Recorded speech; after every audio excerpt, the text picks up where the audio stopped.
Life does not cease from challenging you. And that doesn't change even if you awaken spiritually. You will get other challenges, different kinds of challenges. That personal average is just that. It's something very personal. It's for you. And I think if you focus on that and work to build that, you can really start to accomplish some really amazing things. As you awaken spiritually, the way in which you respond to the challenges changes. And that is all important. I hopped into our tractor, and a few minutes later, a 5-foot-tall, 700-pound bale of hay fell from the loader, crushing me in the seat of the tractor, in the process shattering my T5 and T6 vertebrae. I didn't lose consciousness, but I felt this buzz throughout my body, and I knew it had happened right away. My hands were reaching for my legs, but my legs didn't recognize anything touching them. And in fact, I couldn't feel anything from the center of my chest down. How you confront the challenges of life, how you react to or respond to the challenges of life determines how you experience your life. But how you experience your life, or what you call your life, is ultimately not determined by what happens to you. It is determined by how you respond to what happens to you. I almost had to forget about the person I was before and the things I was able to do before.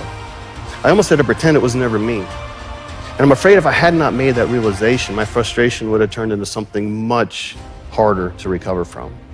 Some people, whenever they are challenged by life, they behave as if there was something very wrong with their life, that things are not supposed to go wrong or be challenging. This is not supposed to happen. And this works on both a small scale and large scale. And you might have met people, and perhaps you were one of those people in the past, people who are continuously complaining about things. They're continuously not in alignment, continuously out of alignment with whatever is going on around them.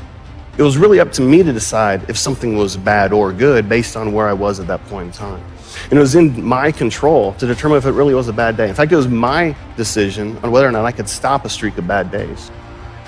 What I found in those scenarios is the quicker you move on to what's next, the quicker you can start attacking things.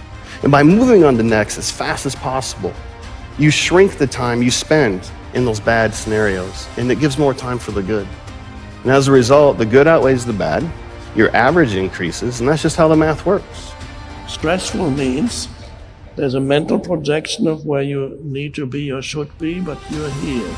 So you're engaged in this activity, but you have certain thoughts that tell you either you already want to be at the end of what you're doing, or although you are doing this, you really should also be doing, or would be doing that, and that, and that, but you're doing this. That person who I was before and all those things I thought I was able to do, it really didn't matter. In fact, walking again really didn't matter. It became much less of a goal for me in terms of where I was going to go. And I was really careful not to compare with how accomplished those people on the internet were and how fast they were, because if I had, then I probably never would have continued going through with it. That there is in every human a deeper dimension of consciousness. In many humans, it's only a potential, a latent potential, like a seed. In others, the seed has already begun to sprout. There is the possibility in humans of accessing and living from a deeper dimension of consciousness. And accessing that deeper dimension of consciousness is what we could call spiritual awakening.